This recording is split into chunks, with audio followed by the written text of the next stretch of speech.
old ass trees and these big beautiful houses, and then right down the middle of it is no street. You can only park behind your house. I give you $50. Will you go buy me a dilapidated house in a shitty neighborhood? What are you going to do with the other $45? Yeah, exactly. Welcome to Radio Labyrinth Season 7, Episode 24. Steph is preparing for a big trip to the D. We're not talking about Dallas or Dick. We are talking about Detroit. The original D, right? The OD? Yeah, the OD. So you were saying before we started recording the food adventures you're going on. I want to hear about these food adventures. Well, my sister and I, on next Wednesday, we're going to go do a little sister thing downtown, but we're going to go to the Detroit Cookie Company, which I've sent you and Jeff cookies from there. Oh, yeah. You ruined my diet in 2020. In 2020, I'd lost all that weight on the soda diet. And you're just drinking soda? Yes, that was it. Soda water with a little food coloring in it. No, it was this diet thing that I got endorsed back during the pandemic. But no, you sent me these 6 cookies, which I think weighed 17 pounds each. Peanut butter volcanoes. Yes, those are the best. And I thought, I'm going to put these in the freezer and savor them. No, that didn't happen, of course. They didn't even get cold, did they? No, but that's okay. No, they didn't get cold. I just got that. Anyway, sorry, Steph, to interrupt. No. But I'm going to go there, and I'm going to go, which I've never had Detroit Cookie Company. I've only sent it to you guys. So what? You never had a peanut butter volcano? Nope. Oh, dude. Out of town. I'm going to get me one. That, and then there's a new donut place downtown called Duped Donuts, and they do donuts that have Better Made chips crumbled on them, and they use Faygo Red Pop icing, and it's just a complete bellyache is what it is. And then like I said, we're gonna go to that little neighborhood and walk through there. That's something. Get you a Boston cooler. I'm gonna get a Boston cooler, Jeff, for sure. I'm gonna go. What is a Boston cooler? It's Verner's ginger ale, vanilla ice cream, and booze. Put some booze in it. So why is it the Detroit treat called a Boston cooler? Jeff or Tim, I don't know. I'm not sure. I've never looked into the lore of it. But some guy from Boston moved to Detroit, said, we're going to make this fucking dessert. Yeah, I'm gonna have to. I've never really actually looked into it. Now that you bring it up, why do they call it a Boston cooler? I don't know. I have Google open, but I'm not going to look for it because it's boring to search for things when you're doing the show, isn't it? That's what they drank on Detroiters, though. Yes. When it's an open bar, and so they went to the bar and they ordered 4 Boston coolers each. We have the coolest Detroit person on any podcast on our show, and we can't get Tim Robinson to come on the show. That's a shame. And Tim and I appreciate that, Tim, but Tim Robinson and I, we both follow a lot of the same stuff on Instagram, and it's all shit that only has, maybe 1,000 followers. So it's like me and Tim Robinson following this crap because he likes everything Detroit stuff. You've written him too, right? Did he ever write back? I've written. Hell no. Hell no, he write me back. Neither. And then you guys even got Sam Richardson to cameo me, and I can't get him to write me back either. I think they just get assaulted constantly. Of course they do. So I'm sure every dingbat from Detroit hits them up and is like, I'm from the D too, man. It's so cold in the D. How the fuck are we supposed to get peace? I even reached out to Zach. Was it Koenig, the other writer the other creator of I Think You Should Leave with Tim Robinson? Really? He was a writer on the SNL with Tim. He never wrote me back either. Well, at least we get a 3rd season of I Think You Should Leave coming soon. Yes. And their new show. And what? And their new show. What's their new show? Computer School or something. Oh, that's right. You brought that up before. Well, let's get on with the show. Brett Perkins is back as a Patreon member, and he is a producer, and he signed up at an advertising rate, but I don't know what he's going to be advertising, and I need to reach out to him. It's for his OnlyFans. It is. Yeah.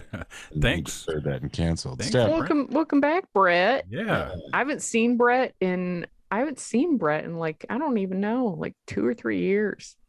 I used to see Brett all the time. He was over here all the time. Well, we need to reach out to him and thank him for, being a sponsor. And then whatever he wants to sponsor, we will take care of. Make sure. Yeah. Yeah, for sure. You know, does he have a glory hole company? Maybe he has a company that installs glory holes, so there's some synergy. I'm just kidding. We're not going to go down that road. Brett, I feel like if you knew Brett's energy, the energy that he brings to anything, I feel like he would fall asleep with his junk in the glory hole. Like he would wake up in the glory hole and be like, "Oh, what the fuck? Where the fuck am I?" What's going on? Seems the person on the other side isn't very good. What was the show recently that had that in it? Kids in the Hall, the last that's right. world. Yeah, that's right. And also, I just started getting into Tom Segura, which is stupid, of course, that I shouldn't have been into him as long as he's been out because he's very funny. He does this bit about going to a buying porn because he was older. When he was in college, he would go to the porn store and buy it for all the kids in his dorm. And he got like the guy at the porn store goes, "You should go here. They have really good porn." He shows up and it's just a naked guy, and he goes, "I'll show you the glory hole." And he goes, "Well, when does somebody come by?" And he goes, "Well, I'm not here for shits and giggles." So is it a girl or a guy over there? Yeah, did you see any other cars in the parking lot there? Yeah, buddy? that's right. But boy, I love it when I sleep on a comic and I end up discovering them, and then I just want to keep listening to everything. His wife is very funny too. Who's his wife? Christina P. Christina Pajinski. Oh, I didn't know that. I like her. You liked her special? That was okay. She's interesting. I like the two of them together, though. Yes, they're better together. Fair enough, but that mom jeans, I liked her better before she was a mom. Yeah. She's really lost her luster. Yeah. Tom, it hasn't affected Tom at all, but it's nice when you can embrace it and make it funny, but I don't feel like she does. She just rambles on about gross shit. Yeah. I think I can count on one hand. 1, 2, 3, 4, 5. My favorite female comics. I like Erica Rhodes. I like Maria Bamford. I like Mary Lynn Ricegub, and then some others. Oh, what about Tig Notaro? Tig Notaro, take or leave her. Nikki Glazer is really funny too. Nikki Glazer is very funny. She's the ultimate roaster. There's no female roaster that is funnier than Nikki Glazer. I don't think. She is so cutting. Yeah. But that's not a knock. I don't know a lot of new comedians. His book is really good. It just came out yesterday. Tom Segura's new book, or his first book. Is it on audio book? Yeah, he's on audio, and he does the audio. Okay.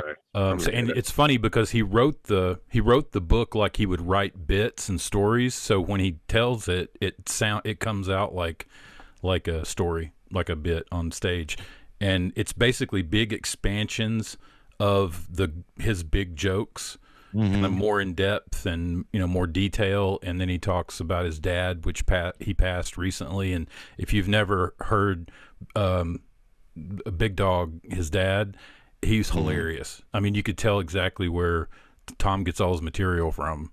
Yeah. Okay, cool. But yeah, I got to finish. I'm listening to an old series of books by Jeff's favorite author, Harry Turtledove. And Harry Turtledove writes alternative history and also fantasy novels. I don't even know if he's alive anymore. He might be. I don't know. He's old. But he notoriously would book himself at Dragon Con and then cancel. So I've never had a chance to meet him or get him to autograph the books. But there's a series called How Few Remain, and followed by The Great War. And the premise of the book is if the South had won the original Civil War, which in this series of novels is called the War of Secession. And Lincoln is still alive in the first one, and he's a socialist, and nobody likes him. And they go to war again. It's called the Second Mexican War. And then it goes all the way past World War II, the whole series of books. But I didn't know, I read them years ago, but I didn't know that they were narrated or read by George Goodall, who read a lot of the Stephen King books, specifically the Dark Tower series after Frank passed away. Yeah. And ironically, he also originally read the first book, The Gunslinger. Oh, he did. Yeah. Yeah, right. He did that, and then Frank picked up from the second one. Yeah. Yeah. There's no better audio book narrator ever than Frank. What's his last name? Mueller. Yeah. That Will Patton is pretty damn good. Yeah, though. Will Patton is freaking awesome. Yeah. And I'm listening to that Skeleton Crew, And the first one was The Mist, which was Will Patton reading that one, and it was so good. And then the next few, they start talking, and I'm like, this is terrible. I didn't like any of those narrators. But then you get to The Wedding Gig, and it's Paul Giamatti. Oh my God. He's good. Mwah. I Who reads want more about the him guy to. who eats his fingers. I haven't gotten to that part yet, I don't think. But I'm just listening to The Wedding Gig now. But I could listen to Paul Giamatti. He could read the phone book. He's so just makes everything sound interesting. The problem with this audiobook that I'm listening to is that, of course, it's set in the South. A lot of it's set in the South. And what was the Civil War? What was the cause of the Civil War? And then you have people talking about the people. And well, anyway, let's just say that there's a lot of unfortunate words. So if I pull up to a drive-through, I have to push pause. Yeah, Wow. or I did that a lot during the Dark Tower. Pull up to a red light and crank it down. Yeah, absolutely. Yeah, like in Office Space when he cranks down. Yeah, exactly. But it's weird because you've read these things, and then to hear it said, especially in this era. Anyway, Yeah, it's hard. It's hard. It's a gut punch. Yeah, it's like, oh, geez. So anyway, thanks, Brett Perkins, for returning. If you want more of me doing interviews and podcasts or podcasts and everything, I have a show called the Popcast, which is on WSB Radio, 7 p.m. Saturday nights. It's a 1-hour show. I talk about, pop culture, but lately I've been interviewing people who are doing performances. Last week, I interviewed the people from Save the Movie Store, which is an experience I'd like to do up in West Cobb, the Avenues. Do they have any copies of Chud?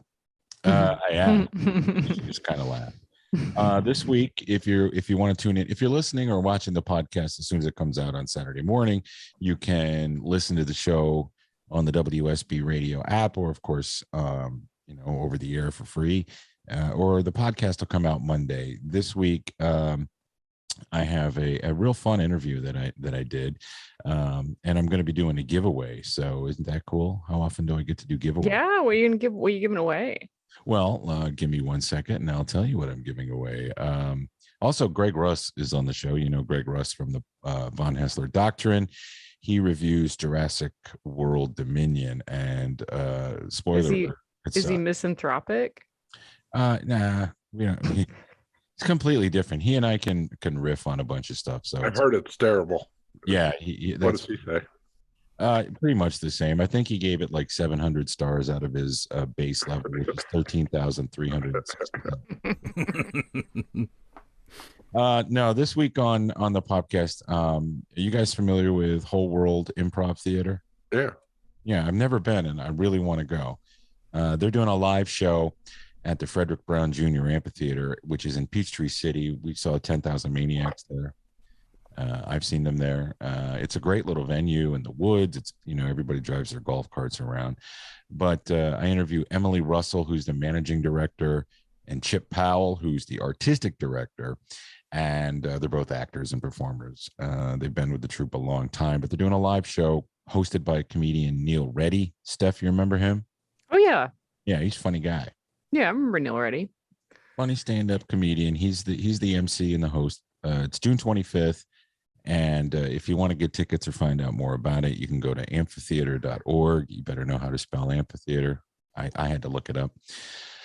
So we're going to post on Facebook a chance for you, Radio Labyrinth listeners, to win a pair of tickets. I have 3 pairs of tickets to give away. We'll post it on the Facebook page. And at random on Monday, I'll pull the names. And if you really want to go, just say, I'd like to go.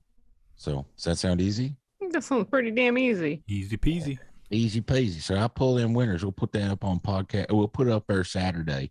And then you get a chance to go ahead and pick, and then go down there to Peachtree City, watch an improv show. I think you ought to make them cornhole for it. Yeah, bring your cornhole game. How come you're not allowed to give away tickets on WSB? It's a radio because there's a legal, and this is for all radio stations. When you do a giveaway, and this all goes back to Enron. When you're a corporation who does a giveaway, you have to have legal rules. You have to have them posted. You have to have approval, and usually it has to be a client who's spending money. And in this case, I reached out to them and brought them in because I want to interview people. Actually, it came from a listener named Todd Elmore, who's quite involved in stuff like that. He's a good guy. But you just can't do it. I asked, but there's a legality that's involved. Okay. But this is different. So I remember the first time I won something from the radio. I was 16, and it was in the morning before school, and they had the morning show, and you had to call in, and there was a trivia question, and the answer was Lou Gramm, and I knew that. So I called in. How 80s is this? So I call in, I win, and it was it was dinner at Rocco's Restaurante in Charleston, West Virginia. But the 80s part of it is they used to play the morning show over the speakers at school in the morning. So when I got to school, everybody heard me on the radio because it came through the PA system. oh. Some serious 1980s shit. That happened to me when I was on Dr. Demento. They made a promo out of it. The local station did. And they were running the promo. And I went to school the following, the Monday after, the Sunday night show. And people were like, "You were on Dr. Demento last night." Oh. And I won a contest on that station, a different contest. I won it. And I think it was dinner in a movie, like a date thing. And I took Jeff. Oh, perfect. Jeff had a car. Well, I didn't get to go because Charleston was an hour away from the podunk town that I went to high school with, and nobody would drive me to go get the damn to get the stupid. Find somebody with a car to take you to a restaurant. Hell no, no, drive me all the way to Charleston. Oh no, wait! The first thing I ever won was on our college station. I won a pair of tickets to see the Psychedelic Furs, and I didn't know who they were, so I just gave them away. You fool. Wow. I was in high school, and I would wait for college kids to walk around, and I go, "Hey, you want some tickets?" And Well, that was before they got popular, right? I think they were popular. I just didn't know. I was into metal. Do you remember when you'd be at like Kmart or one of those places as a kid? Well, you guys are a little bit older than me. Dustin probably remembers, and you have the gumball machines at the front that have the band things. And you put your quarter in and they give you these bands. I would get like, "You too, the fuck is this?" Throw it in the trash. Just like it would always. And now I look back at, I threw so many in the trash that became huge bands. That's awesome. I won a Joshua Tree album at a carnival one time on our class trip, and I ended up giving it away. Really? I wasn't into you too. You like The Cure? That's the first alternative band I remember you getting into. Yeah, and I was never into U2. I liked U2 till about 2004, and then I was done. Oh yeah. Now I picture you being like the Joy Division fan. Joshua Tree is their best album too, and I was like, still not into it. Joshua Tree is their best album. I guess you're right. Yeah, all the other ones just have a couple of songs that you like on them. I like Unforgettable Fire, which is the album that came out before that. That's a good album.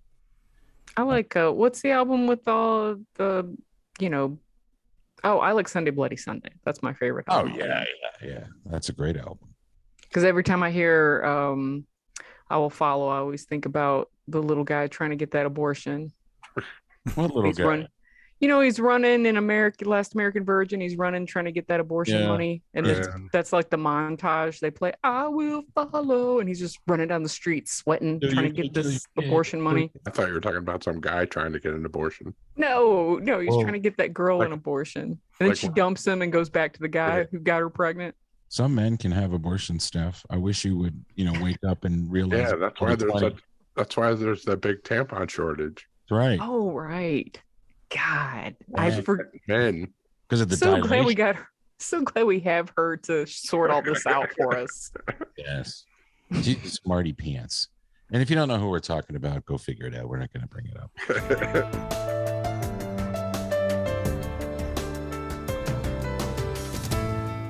Before we go forward, because it is Father's Day week, and there's something else we got to talk about. We were going to originally do a segment where we talk about Juneteenth. And what is Juneteenth? Well, it is a federal holiday, and something that Steph brought up, but we all thought about it for a little bit, and we're like, well, what are we going to do? Well, we're going to pick our favorite shows with African. No, we're not going to do that, because I mean, it just seems weird. It sounded weird. does. We thought about doing it, like, no, that's not really what to do. So I just wanted to say a couple things. Look, I'm embarrassed to say that I had no idea what it was originally until about last year, right? So, or maybe the year before. And when I say last year, it's because I'm confused. Everything from March 2020 to the end of 2021 to me is just 1 year. Yeah, I agree. Because of the pandemic. Anyway, I think it's a shame that Emancipation Day hasn't ever been a federal holiday until recently. Yeah, it's embarrassing. And it's something we should have all been celebrating since the day the president at the time signed the 13th Amendment. Texas was the final state to get rid of slavery, even after it was outlawed, because it took a very long time for the federal government to get down there and make sure that that stuff happened. And also, Reconstruction was kind of a shit show. Mostly it had to do with Lincoln being killed. And then the people who did it after him, and the president, Andrew Johnson, who was the first president to be impeached, wasn't a very good president. That said, I've joked on here that I don't like the Watchmen TV series, but there were certain aspects of it that I really found to be compelling and very interesting. And I wish they'd expanded on those more instead of doing like a woke 2021 type of show. But it was namely the bombing of the Black Wall Street in Tulsa, Oklahoma, something else I didn't know about. And as somebody who has been interested in history since he was a little kid and is still interested in history, it's just very evident that so many things have been left out because it's not white people. You know what I mean? I mean, it's just being honest. There's so many things that have affected other cultures in our country that are just omitted from the history books when we grew up. Who invented the cell phone? What's that? I said, who invented the cell phone? I don't know who invented the cell phone. A black dude. Alexander Graham Bell. He didn't invent the cell phone. George Washington Carver. They didn't make the cell phone out of peanuts. Stop being a jerk. This is an important thing. Seriously. Seriously. No, hey. It's very important. I mean, we're fixing to celebrate in a couple of weeks. We're going to celebrate, the independence of our country and the freedom that we have. But there's a whole section of our population that didn't get that freedom at that time. Yeah, so, they wrote the Declaration of Independence. Everybody but you. Yeah. Right. Everybody but you. But I'm human. Well, okay, but not really. I mean, you can't just say nowadays, well, it was a different time. They knew that they were owned people, which is why all of Europe said, no, and why it gradually faded in the North, even though the racism never went away.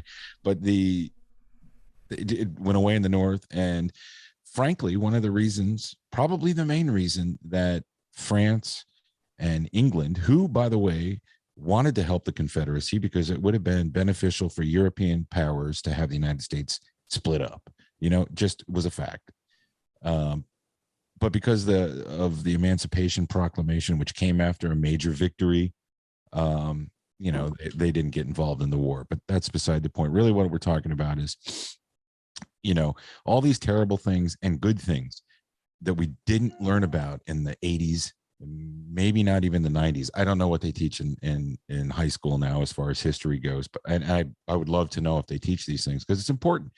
There are so many different cultures that helped create this country that it would be nice if we learned their history and that there were TV shows and movies about it and characters who weren't, just like, the way they do things now, like in Star Trek, they'll have an African-American actress come in and she's the first captain, and okay, that's great and everything. But I want to hear about real people and real stories in these history shows that can be made and movies that can be made and celebrating people who built this country up.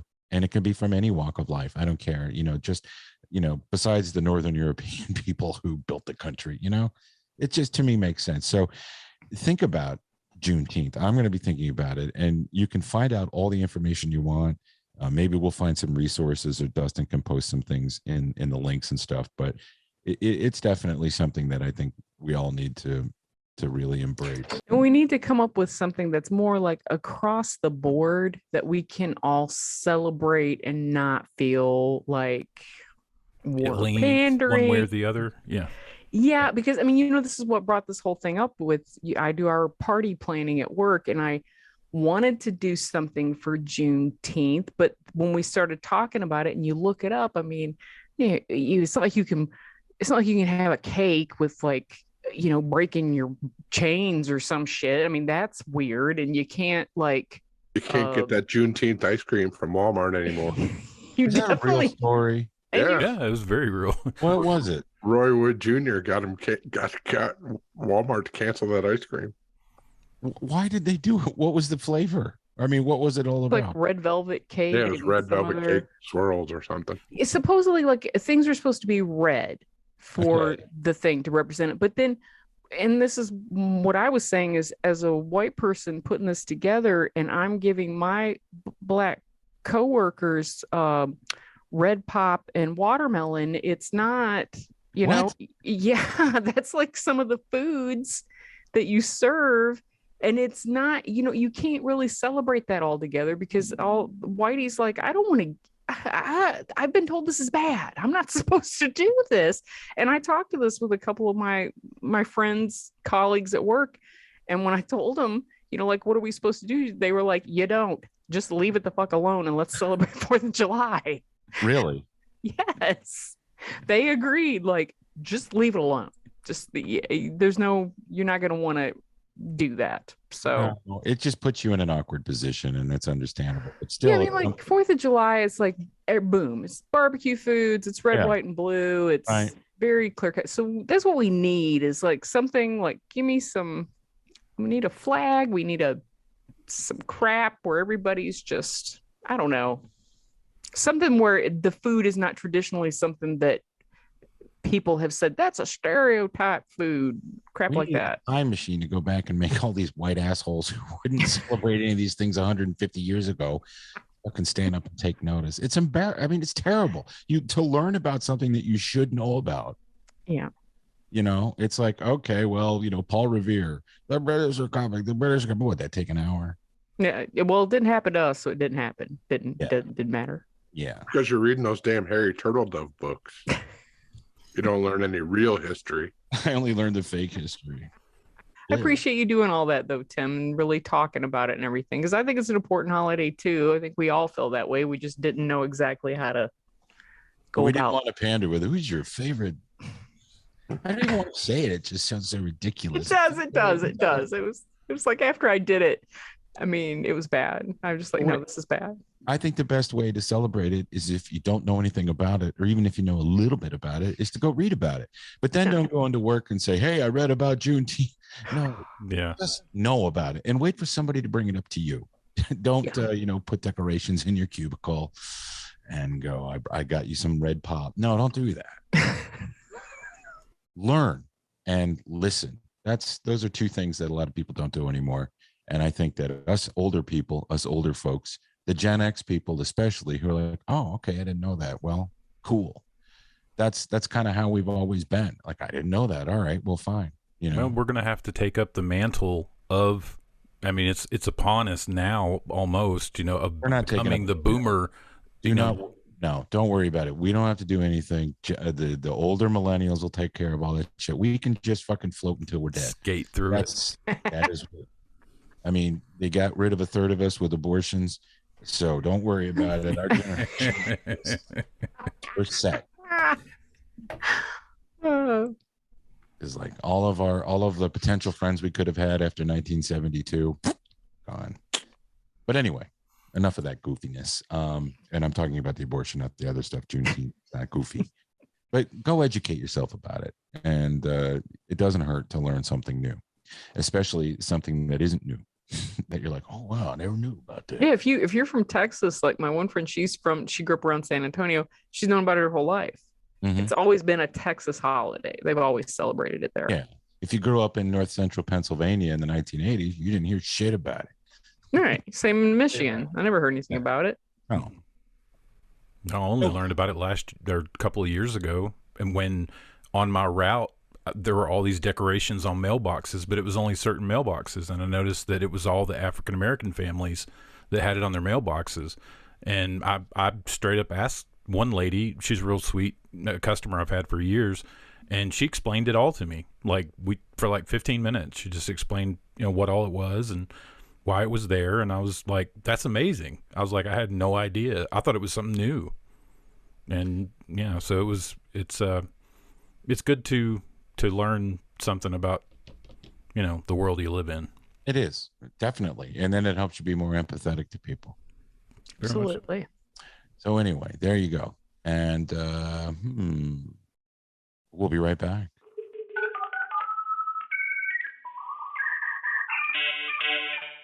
Hey, everybody. Radio Labyrinth is brought to you by Atlanta Pizza in Euro.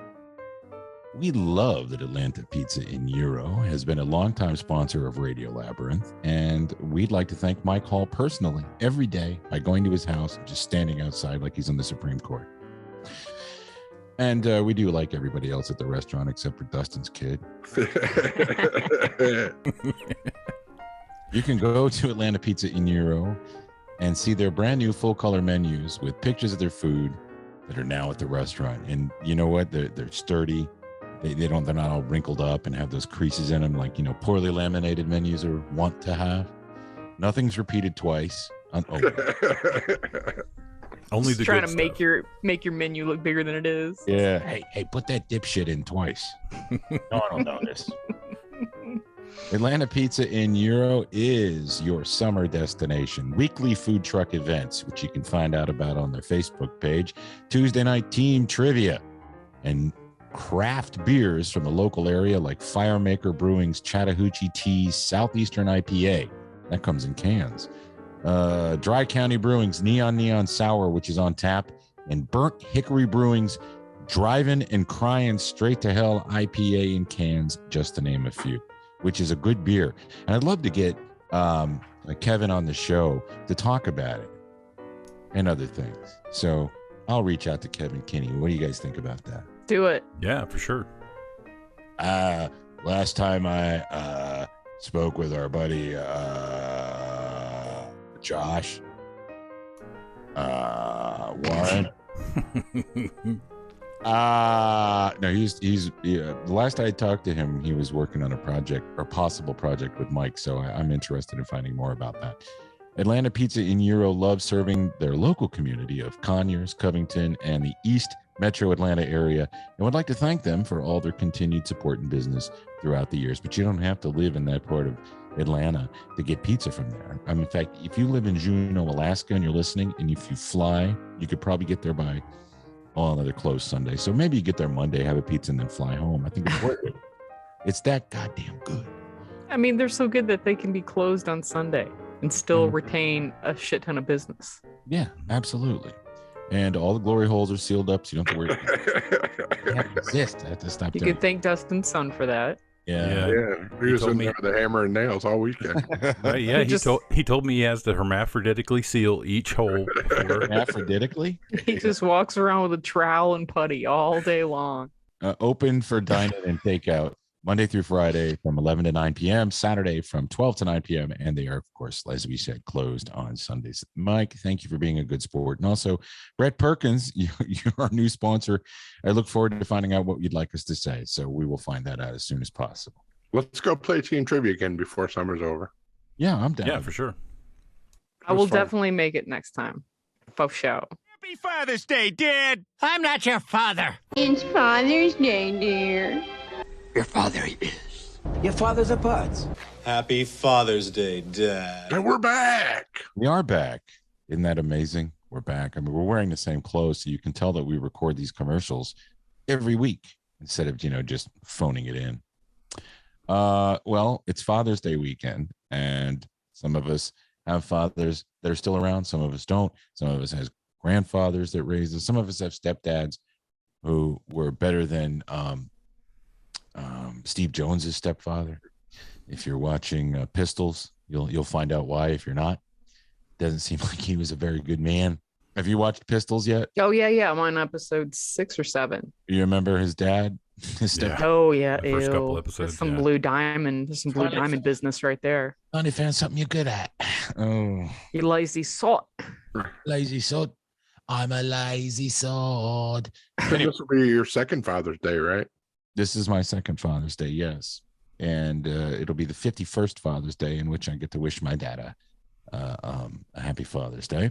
Aw. And that's cool. We're going to be going out there. Of course, my brother is going to have his third child. He's not, but his wife's going to have their third child. So it's a busy weekend for dads. Your brother can have a third child though if he wants to. Yeah. I don't see how that's possible. I like to think of my dad as you remember the cartoon, the Doggy Daddy? Remember him? That's my dad. Okay. Doggy Daddy. Doggy Daddy. Jeff's dad, I really liked. He was one of those cool dads that had like all the Playboys and knew a lot about movies and media and stuff, and was one of my favorite professors in college. Jeff, I don't know what happened to you, but anyway. Yeah. No. Yeah, your dad was awesome. And he was a cool guy. Yep. And I made him laugh once when I was younger, which was like making one of your favorite comics laugh, which has also happened. But I remember these things because, making an adult laugh when you're making fun of yourself is good. I threw up one night after I drank Chew Spit. And and then a couple of weeks later, Jeff's dad picked us up again. And we drove past the place where I threw up and went to Tim Andrews Memorial Hot Dog. And your dad actually laughed. But anyway, so we're going to talk about some of the worst. Well, I thought let's be fun to talk about some of the worst dads on TV and in movies. And I wrote a couple down. And of course, we have contributions from listeners. Do you guys have any that aren't on this list? Because I would love it if you did. Is Tyrion Lannister on there? No. That was my contribution. Tyrion Lannister. Why is he a bad father? Tyrion Lannister from the Game of Thrones. Yeah, I know. He didn't like his imp. Killed Joe Mother. Yeah, he killed the imp, killed his wife.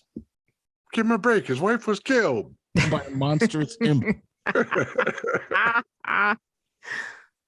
Oh, speaking of an imp, the drummer for this band, Superchunk, looks like a giant-sized Dinklage? Yes. I kept saying that because my wife's like totally crushing on him, and I'm like, that's just Peter Dinklage, or like a huge Peter Dinklage. The Dinklage is fine as hell. He is a handsome. He's a hot little dude. Yeah, he is. He's awesome. Good actor too. He gets so much poon thrown at him. His wife is forever just like, no, get back, bitch. She says that. Really? Get back. Is she a little person also? No. I think he has a normal size hog too. 4 inches. That's not normal. No, Tim. On you, mate. Oh, I was always told that was the normal size. You said it was a good size. I know. One day when Gil's 5, he will surpass you. What do you mean one day? Anyway, enough about my shortcomings. Some of the ones I thought, of course, right off the top of my head was Walter White, who I was talking to somebody about this today. Greg Rust. We were talking about it. How when I first watched Breaking Bad, the entire run of the series, I'm rooting for Walter White, and Walter White's he's doing this for this family. And upon the rewatch, and this is my first full rewatch of it, he's a fucking jackass, a terrible dad, selfish motherfucker, terrible human being. And at first it's like, all right, I'm gonna pay for my cancer treatments and leave a little nest egg for my family and my kids. But he turns into this fucking jerk off, and I don't root for him anymore. In fact, I'm like, why don't you just die? I can't. Oh. Well, I like other characters. I like Saul. Jesse is the person you should root for. Jesse Pinkman, because he's constantly getting the shit kicked out of him, getting kidnapped by white supremacists, being forced to kill people. He has it rough until El Camino, when he just goes off into the sunset. But you don't give it up to Walt for his redemptive arc, though. At the very end, I mean, he's not a total piece of shit. He did save Jesse's ass. Yeah, and he tried to give stupid Flynn and his dumb bitch wife some money. Stupid Flynn. Hey, why are you calling him stupid? He's not stupid. I meant the character. I know. And he was never stupid. You know what I mean? Like, just the character is horribly annoying. Hey, Dad, what happened to Uncle Hank? Why isn't Dad in the house anymore? Mom's being a bitch. Yeah. God, I wish I could do that because I used to do it. I did it perfectly. Yeah, it's bad. You're gonna hurt people's. You're gonna hurt some white chick's feelings if you do that. Every time Walter White would bring home pizza, it would just end up on the roof. I know. You didn't know how to bring it into the kitchen. Another bad dad, Tony Soprano, the abusive mob boss and murderer. He loved his kids, but there's a couple episodes where AJ doesn't want to hang out with him and he gets all pissy and acts like a teenager. Fuck you. Not a good dad. You think so? I would have loved to have Tony Soprano for a dad. He gave him everything. He wanted to be a good dad, but he couldn't. Right. Yeah. And Tony's dad was, he loved his kids too. But when you're that kind of person, Tony Soprano was a narcissist, and he just cared about himself more than anybody else in that family, for sure. Tony did better than his dad, though, at keeping his kids out of the game. Yeah, he absolutely did. You don't think Tony would have died for those kids? I think Tony absolutely would have died for his kids. Yeah, absolutely. So you can't say he's a terrible But he father. wouldn't give up his life for the kids either. Yes, that's my point. Yeah. You mean the dangers of what he does? Well, yeah, being a thief and a murderer. They're not good people. None of those mob guys are good people. Yeah. Yeah. And Carmela. Tomato. Carmela had an opportunity to get out of it. She goes to the therapist. He goes, take them, leave. Take the children and leave. Go. She's far worse than him, I think. I think Carmela was a way worse person than Tony was because she's so pious and fake and so full of shit. Tony was honest with who he was. This is who he was. Yeah. She wasn't like teasing Furio to the point where Furio had to leave. You got the B on your hat. Stupid fucking. And that priest, too. That priest was a douchebag. Yeah. I mean, Tony was a complete cheater, and she should have gotten all the ding dongs she could get on the side. I don't begrudge her for that, but it's the other shit where she acted like she was so in the church and the me and her. But she ends up doing the same thing Tony does. She sleeps with his principal so he can get better grades, or his English teacher or whatever. Yeah. And then he had to go live with the Belters. All right, give me a real bad dad here, Tim. Dexter Morgan is a terrible father. Not only is he a serial killer, he faked his death to abandon his child. But he did it to save him. Yeah, he did it for the right reasons, but as we've seen, his son ends up being a fucking nutcase, right? But that was because he left him with a serial killer. Yeah. Again, not the best fatherly advice. But... Well, if your dad's going to be a serial killer, you could do a lot worse than Dexter Morgan. There we go. True. All right. Here's another one. Anakin Skywalker. Was he ever really a dad? No, I mean, for like 5 minutes. He was a father. He never saw his kids. No. He had to go, get revenge and spaz out and freak out and kill. You can't say the S word anymore, Tim. I'm sorry. What do you mean? The S word. What's the S word? You said the S word. I don't know what you're talking about. Spaz? Yeah, you can't say that anymore. Who says you can't say spaz anymore? Lizzo.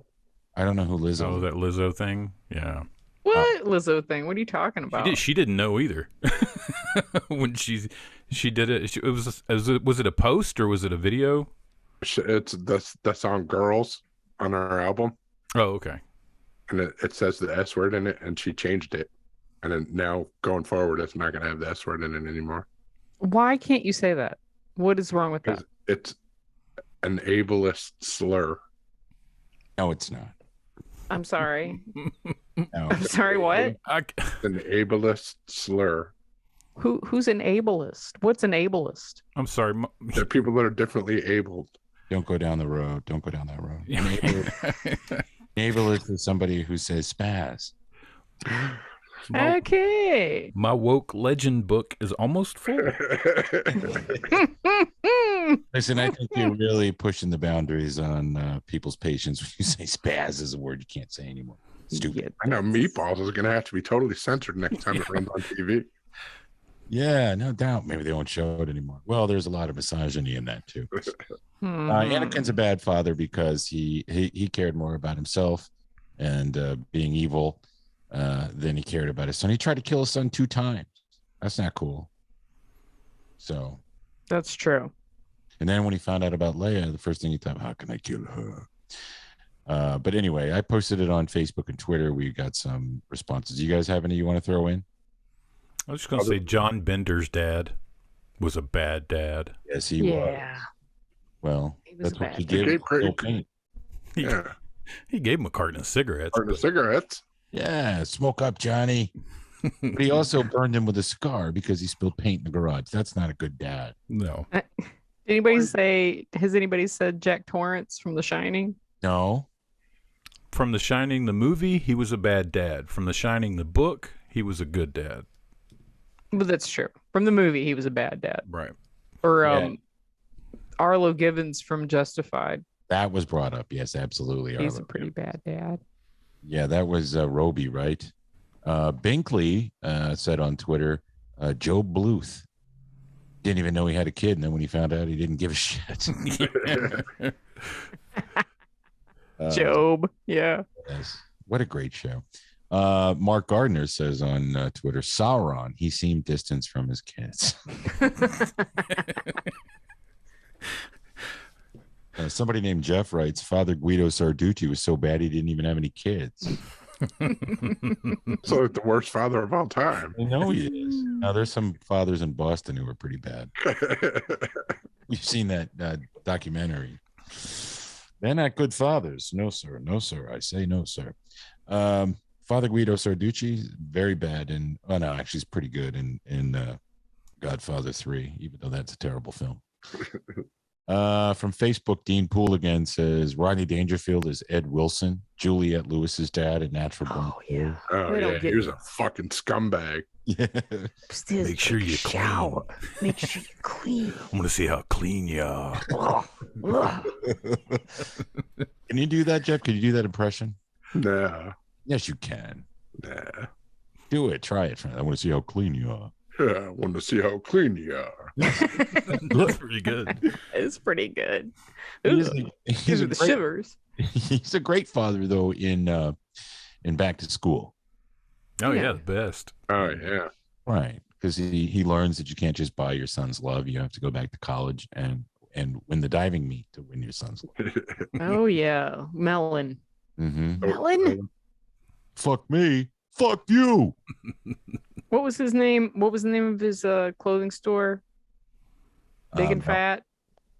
Was it Big and Tall or Big and Fat? Tall and Fat. Tall and Fat. That's right. You should try my Tall and Fat store. No offense. Is that from that movie? Sometimes I get lines from Back to School confused with some of his lines from Caddyshack. Looks good on you, though. That's from Caddyshack. Yes, Not Easy Money. No, I can't quote Easy Money. I've only seen it a couple times. I'm the man. Call me when you're this. I'm the man. I'm so bad I should be in detention. I'm the man. I know that's from that movie. Kevin Jackson had a couple of nominations on our Facebook page. Walter White, Peter Griffin, and Leland Palmer. Leland Palmer is definitely a bad father. Yeah, he's a piece of shit. Mm-hmm. Yeah. Peter Griffin. I don't know about Peter Griffin. Peter Griffin. No, it's a cartoon. He's next to Chris. Yeah, he hates every day. Yeah, he doesn't care about Stewie. Everybody hates Meg, but he does like Chris. Yeah. That's a show I haven't watched a new episode of Family Guy in probably 4 years. I just found out Seth MacFarlane that he just does the voices for like the last 10 years. He doesn't write it anymore except doing voice.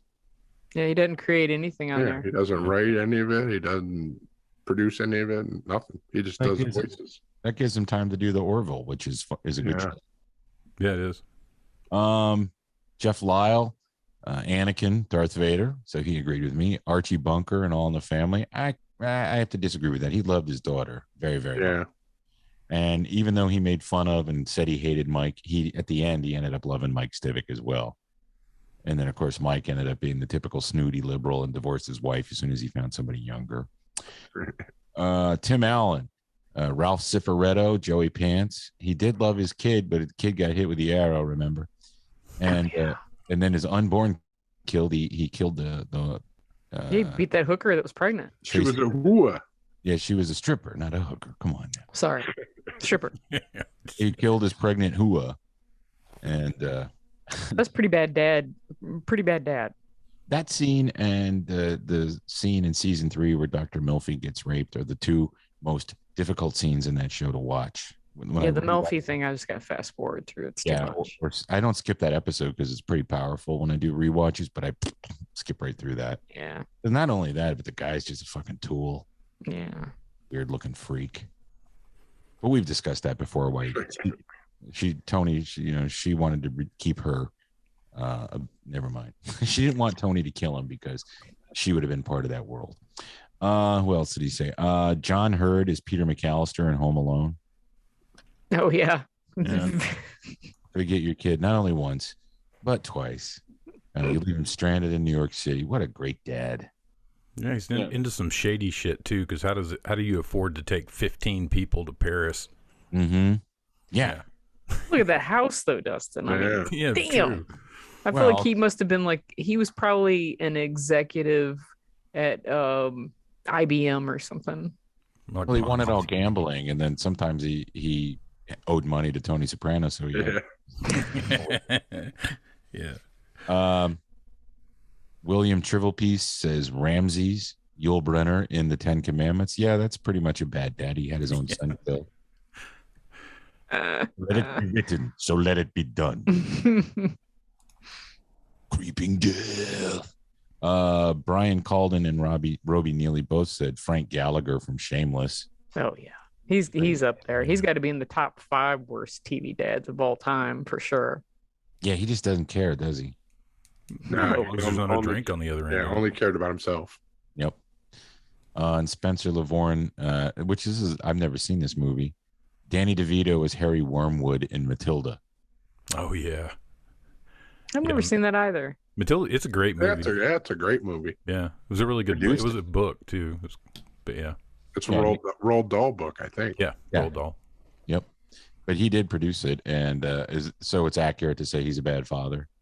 Oh yeah. Oh, yeah. I mean, the closest character to him is the lady that runs the orphanage in Annie. Yeah. Yeah, that would be pretty much the same kind of character. It was just money for kids. I mean, somebody's had to have mentioned him as Frank from Always Sunny, right? Oh yeah, definitely a bad dad. But a funny dad. He's a better dad to the kids that aren't his. I was gonna say, yeah, he's not even really their dad. No. Right. Well, that's all I have. Are there any that I left out? Royal Tenenbaum. Oh yeah, Pretty terrible dad. Gene Hackman. Yeah. Yeah, absolutely. And Gene Hackman in Birdcage. He ends up being redeemed though. True. Yeah, he does. And what about Don Draper? He wasn't a very great dad. No, neither was the mom. But yeah, she sucked. Yeah, she was a bitch. I'm surprised she didn't bang that kid. I am too. They kept leading it up like it was going to happen. So some of the lists I went through, yeah, we did mention Arlo Gibbons in Justified, and also that actor Raymond J. Barry played the dad in a very underrated early 2000s parody film, or maybe a that Walk Hard. Oh yeah. Wrong kid died. Love it. That movie is so fucking funny, and you don't hear anything about it anymore. But some of these lists, they mentioned dads like Al Bundy. I don't think he was a bad dad. He liked his kids, even though But Richard Dreyfuss in Close Encounters. he wasn't a bad dad. He was just obsessed. Yeah, he was willing to give his kids up. Oh, and that's his wife. Oh yeah, no, yeah. Okay, yeah, he's a terrible dad. See you later. I'm gonna go live in space. I gotta go in this ship with these bald aliens. He wasn't that great of a dad. And what about Bob? Nope. Oh no. Yeah. And he wasn't that great of a dad in Down and Out in Beverly Hills. Mm-mm. No, he was kind of typecast in those 80s roles. Yeah. Red Foreman, I don't think he's a bad dad. He's just strict. Yeah. I don't think he's bad. That's my brother-in-law. He completely patterned his entire parenting style after Red Foreman. Really? Oh yeah. It's something to Dumbass. behold. I mean, you really do feel like when he's talking to my nephews, what are you doing, you idiot? Get out of here, you moron. How about Howard Cunningham? He let one of his kids just completely disappear. Hung himself. They never get into it, but he hung himself. Oh no, that's from my phony interview where I played Tom Boz. Many people know that he was committing autoerotic asphyxiation. I love that. I love that. That was so funny. Michael Corleone, definitely a bad dad. Wouldn't let his son be a singer. Yeah, I'd be hard pressed to say like, any of the mafia people are bad Yeah, dads. that's what I was I'd gonna been say. very It's- glad to have any. Well, my dad's, my stepdad was all right. My real dad is a piece of crap, but I would have loved to have had one of these mafia people as my dad. Would have loved it. Why is Ted Mosby on these lists from How I Met Your Mother? I never watched that show. Because the whole show is setting you up to think that he's going one way, like the with the mom. Mm-hmm. It ends up being yanked out, like the rug yanked out from under you at the end. Oh, there's a yoink. Yeah. All right.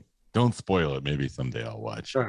He seems like a good dad to the kids. Like he's telling them the story of how he met the mother the whole time, but it didn't turn out the way people wanted it to. Okay. I'll look into that. Yeah. All right. So that's our bad dads. Happy Father's Day. And that was Bob Saget too, doing the voice. So That's right. Who is a good dad? yeah. He was a great dad on Full House. Just heard the latest news on the radio. RTR TV. And now for the latest news. Some news and shit with Sam Elliott. You guys don't mind if I do a little voice here, do you? You got to do the no mustache Sam Elliott. What's the no mustache? I don't know. There should be a different voice for when he doesn't have a mustache. Less of a southern accent type of thing. Like how he looked in that movie where Jeff Bridges is has to pick a vice president. Yeah. Ends up being that lady. Squid Games. Actually, it's called Squid Game. Yeah, Netflix is spending some serious coin on doing a reality series. It's going to have the biggest cash prize in TV history. Is it worth competing though when they kill you? That's what I was wondering. Are they going to make you like really walk on plates of glass and have a crack when you step on them and you fall to your death? I don't know that I'd want to do that, especially if there's gays. Of course not. I wouldn't make it past the red light, green light. Yeah. Yeah, I wouldn't do that either. I'm drifting into Buffalo Bill. You know what? Hey, you can spend the night in my basement. Why don't you do it as Buffalo Bill then? Wait a minute. Are there any big fat Korean kids? I sure would like to get my hands on that giant sack of money. What kind of money are they giving away though? Seriously, 4.56 million, the same amount that you would win okay. from the game, from the show. It's like a good deal. I don't know that I'd want to put my life on the line for that kind of money. Although I may have to, because I probably won't get anything in Hollywood. I'll do it if you can just play that game where you got to make the paper land on the one side. I want to do the one where you cut the cookie. Joker 2 sequels in the works. They're writing the script and getting all the actors and everything lined up. But I found out Lady Gaga is in early talks to join in on the fun to play Harley Quinn. A musical? Really? That's what they want to do with it? Yeah. That's ridiculous. Kind of bothered me too a little bit because, I'm not into musicals. I mean, it doesn't need a musical. It needs to just keep going with the way it was going, and maybe you could fight Batman instead of having Lady Gaga. Yeah. Here's something. I had to Google Sammy Sheen, and then about half hour later, I cleaned up. Found out she's going to be an OnlyFans model now. Who is she? She's Charlie Sheen's daughter with Denise Richards. And talk about a bad dad. Although Charlie did say this wouldn't have happened under his roof, and that Denise Richards is a bad parent. Maybe she drinks too much food.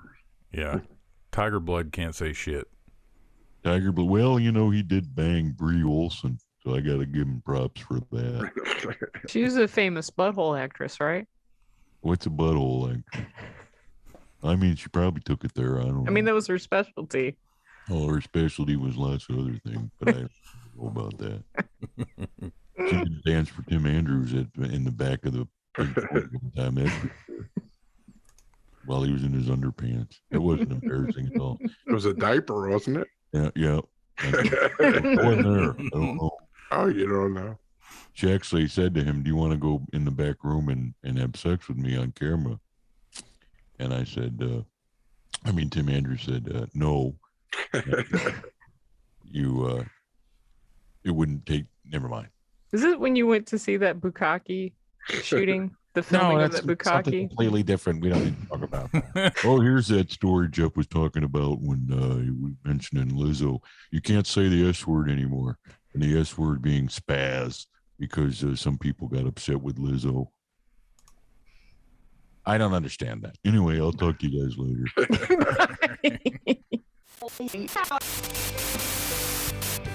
Who died? Who died? Who died? What's wrong? Who died? What happened? Who died? Who died? Legendary character actor Philip Baker Hall, who I thought was dead already, which shows you what kind of a prick I am. 90 years old, he made it to. You know him. Most people know him. I would suppose from Seinfeld. Bookman. Yeah, the book cop, and Curb Your Enthusiasm, where he played the doctor. Larry wanted his phone number, and he kept calling him. And in Boogie Nights, he's the guy that tries to get Jack Horner to give up shooting porn on film and shooting it on videotape. Real creepy dude, but a great actor. This guy, everything he was in, he nailed it. Just one of those fantastic character actors, and he'll definitely be missed.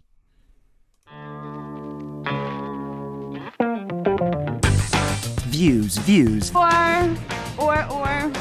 Or. Snooze. All right, so views and snooze. I'm a nope on everything. I said I was going to views last week, but it is on my list, so I'll get to it eventually. Especially last week was Bob Saget tribute, which was very good and very moving. It got to me more than the Norm special. Now, this was they had the event at the Comedy Store right after he had died, and this is what they recorded, right? Look, didn't it have like a lot of comedians that were there for him? I don't know if this was at the Comedy Store or at somewhere else. No, it was in the store. It was in the main room. Was it? Okay. I didn't recognize it, but yeah, it was very good. And they had like musical numbers and stuff. And Jackson Brown was there and John Mayer. And they played Jim Carrey. They Yeah, took Jim Carrey out. Yeah, it was very good. I recommend it highly if you haven't watched it. What do we have this week? This week's The Old Man starts on FX. Jeff Bridges looks awesome. Yeah, that's a views. Yeah, that's a views for me. Yeah, that's a views for me. And Jerry and Marge Go Large on Paramount Plus. I don't have Paramount Plus, but I want to see this. What is it? It's based on a true story. Bryan Cranston is playing a guy who figured out some loophole to win all this money from the lottery, and it's a true story. It looks really good. I like Bryan Cranston, and this looks like an interesting story. Looks like he figures out this loophole to win all this money from the lottery, so he starts taking advantage of it, and they kind of go crazy. And I guess some other too. Yeah, and some college kids figure out the same loophole, and I guess they try and cut him out from being able to do it. It seems like something I would views, but it's not something I'm going to views immediately. Yeah, it doesn't seem like you'd have to view it like on the day it came out, but I want to see it. Yeah, it looks interesting. I'll view Scratching Bad. Yeah. Michael McKean. Yeah. Mm-hmm. So that's a views for me if I can figure out how to see it. Don't tell anybody. Darn. And Umbrella Academy season 3 comes to Netflix Views. on the 22nd. That's a views for me also. Yeah, I'll views it. I want to see how they kind of keep the story going. It's only a snooze for me because I haven't watched any of the other episodes. Yeah. I have a I've got a creepy kid crush on that one little boy. Oh yeah. Ashtray. No, well, yeah. I mean, there's the kid crush on him. Yeah, but the other one that plays he's the grown man, but he's in the child's body still. That kid is such a good actor. He kills me. Sweet. Yeah, that character is really cool too. Like all the stuff he's been through and seen. Yeah. It's great story. Yeah, I'm dying to see how they're gonna have Elliot. How they're going to. I feel like maybe she went through. He went, Elliot who? Elliot Page. Oh, he's in this? Yeah, he's been in it as Ellen Page the last couple of seasons, and now he's Elliot. Men need tampons too, Tim. I understand it. So I'm running out of them. All right. Well, thank you, Jeff. And we'll, of course, let you know if we've used or snoozed it next week when we return. Coming up on Radio Labyrinth, we have a Presents coming your way next week. We have Maaka Pohatu from New Zealand. We're going to be speaking with him Friday night. And, of course, he is from Jeff. Wellington Paranormal. Season 3 and 4 start also on the 22nd on the CW and then HBO Max the next day. One of the funniest shows to come out, sitcoms, in the last couple of years. And if you haven't seen it, give it a views. It's very, very funny. The actors are great. And of course, it's produced by, who's it produced by? Jermaine Clement. Yes. Does Taiki have anything to do with it? Taika Waititi. He's just a producer, isn't he? Yeah, he's an executive producer. I don't think he was in the day-to-day. Like Jermaine would direct episodes and write episodes and stuff of this. So look for that. It'll be Radio Labyrinth Presents. Steph's out next week because she's going to be getting some D in the D. And by D, I mean donuts. That's right, baby. And so it is hot as fuck. We don't know how long this heat wave is going to last. Probably a long time. Hell, we're going to talk about movies set in extreme heat where you can see sweat dripping off or where it's hot and da-da-da. And if you have any suggestions, TV shows, movies for extreme heat, post them in our Facebook page or in the Radio Shack or on Twitter. And don't post them in Instagram. No one's going to see them. So until next week, Steph, have a good time in the D. Thank you. Remember, I'm flying first class, so I'll get to tell you my first class experience. Yeah, you got to do that, please. Make sure that you snap your fingers when you need something. Oh, I will. Keep them coming. Keep them coming. Keep that drape closed. I want to see those losers back there. The unwashed hordes. That's right. Steerage. We'll talk to you next week. Until that time, please remember to keep it canon. Unless you're Obi-Wan Kenobi.